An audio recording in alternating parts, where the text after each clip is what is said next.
இன்றைக்கி நவராத்திரியோட முதல் நாள். இது வந்து சுண்டல் கொண்டக்கடலை ரெண்டும் ஊற வச்சு சுண்டல் பண்ண போகிறோம். அதுக்கு எண்ணெய் ஊற்றி கடுகு போட்டிருக்கேன். அதுக்கு வந்து இங்கே கட்டு இதில் வந்து ஒரு பிடிச்சப்படி தேங்காய் போட்டுக்கோங்க. இந்த சுண்டலுக்கு தேவையான தேங்காய் நிறையா போட்டிங்க. நீங்கள் நிறையா செஞ்சால் நிறையா போட்டுக்கணும். ஒரு காஞ்ச மிளகா போட்டுக்கோங்க. கொஞ்சம் ஒரு 1/4 ஸ்பூன் மிளகு போட்டுக்கோங்க. 1/4 ஸ்பூன் ஜீரகம் போட்டுக்கோங்க. போட்டு இதை மிக்சியில் ஒரு சுற்றிட்டு வந்துடுறேன். இப்போ கடுகு வெடிக்குது. கருவேப்பிலை போட்டுக்கோங்க.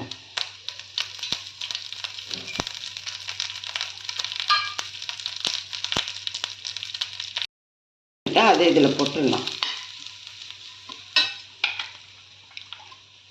போட்டு கொஞ்சம் ஸ்டவ் பெருசாக வச்சுக்கலாம்.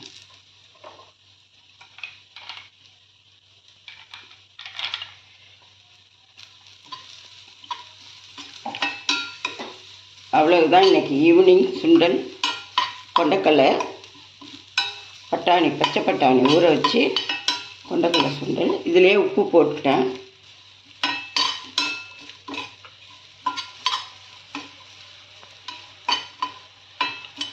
இது மாதிரி நல்லா வதக்கினதுக்கப்புறம் சுண்டலை இதில் போட்டு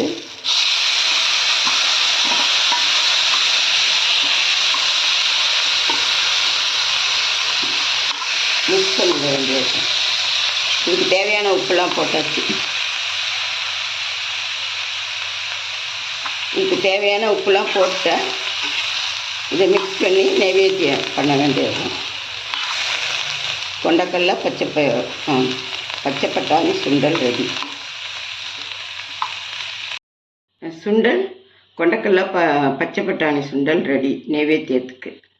இதே மாதிரி செஞ்சு எனக்கு இந்த சுண்டல் எப்படி இருக்குன்னு ட்ரை பண்ணி பார்த்து எனக்கு கமெண்ட் பண்ணுங்கள், ஷேர் பண்ணுங்கள், சப்ஸ்கிரைப் பண்ணுங்கள். வணக்கம்.